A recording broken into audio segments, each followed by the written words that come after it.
Hi there. First-time R&D claimants may need to notify HMRC within a specific 6-month window, so timing can be crucial. Consider a loss-making UK software startup that spends £300,000 developing a new codebase. Under the Enhanced R&D Intensive Support Scheme, or ERIS, they anticipate an £81,000 payable cash credit from HMRC to extend their runway. The software development genuinely resolves technological uncertainty. The company tracks every hour of staff time, and the technical narrative prepared by their accountant maps perfectly to HMRC guidelines. Months later, the tax return is processed. HMRC automatically strikes the R&D claim out. The expected $81,000 credit is reduced to zero. This failure happens for a singular reason. The company missed the new mandatory R&D claim notification deadline. Welcome to Pro Tax Accountant. Today we are analyzing the mechanics of HMRC's strict 6-month pre-notification mandate. Proactive notification is now the ultimate gatekeeper for R&D tax relief in the UK. The old habit of retroactively discovering qualifying projects at year-end has been permanently legislated out of existence. To understand why so many companies fail this requirement, we have to look at the standard corporate accounting lifecycle for UK SMEs. Traditionally, statutory accounts and retroactive R&D claims are prepared and reviewed 9 to 12 months after the financial year ends. This diagram compares the traditional timeline with the newly enforced mandate. The standard corporation tax amendment window stretches out for a comfortable 24 months. The new R&D claim notification window opens on the very first day of the company's accounting period, but it closes exactly 6 months after that period of account ends. This creates a fatal compliance gap. The legal window to secure the R&D claim shuts down completely months before the financial data is typically assembled for tax review. This compressed timeline applies to all corporate accounting periods starting on or after April 1, 2023. Relying on a year-end tax meeting to assess R&D eligibility now guarantees failure. The legal window closes long before those conversations typically begin. Not every company is required to pre-notify HMRC.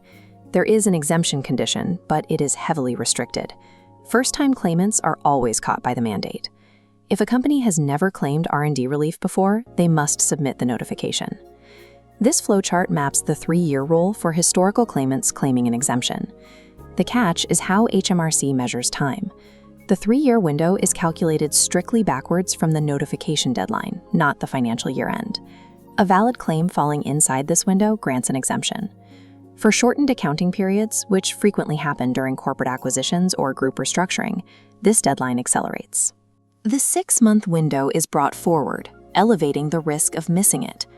The legal definition of a continuous claimant is highly dependent on precise, rolling filing dates.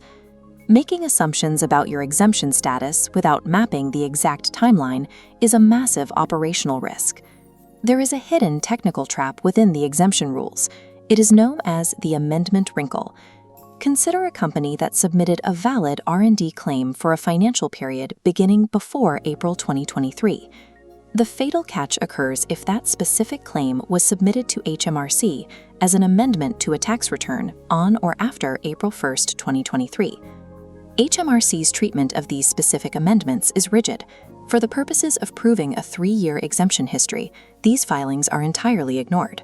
Companies that firmly believe they are regular, continuous claimants are legally downgraded to first-time status without receiving any warning from HMRC.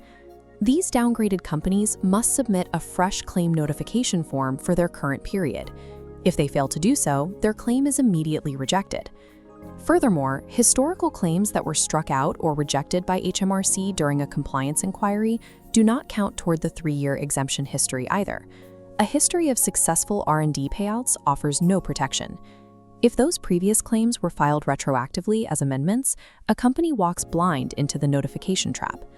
The financial stakes attached to this single digital form dictate the entirety of a company's R&D tax return.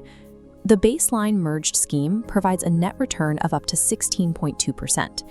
The high-value ERIS scheme provides up to 27 pence per pound of qualifying spend for loss-making SMEs meeting a 30% intensity threshold.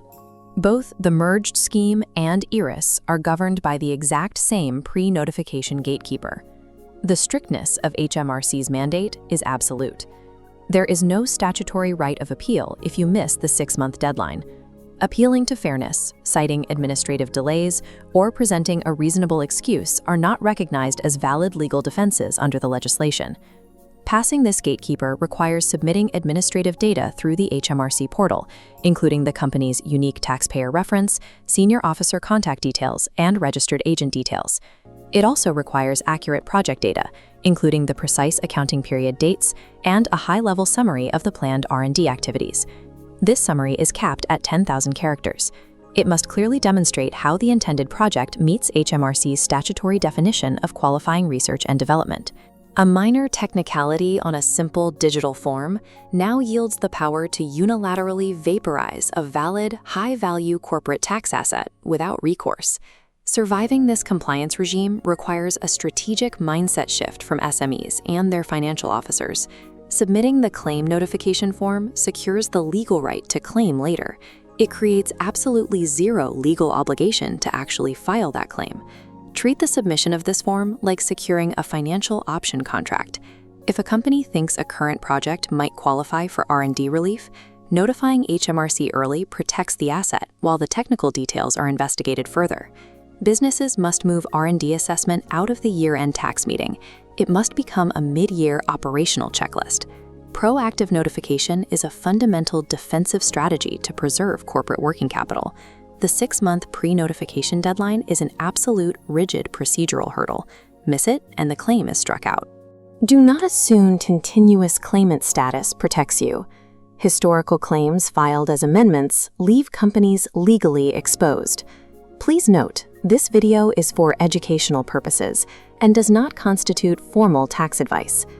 Navigating HMRC's complex R&D compliance matrix requires specialist oversight before the financial year ends. Protect your R&D assets proactively. Reach out to the specialists at Pro Tax Accountant using the contact details on screen, and subscribe to our channel for more detailed corporate tax strategy.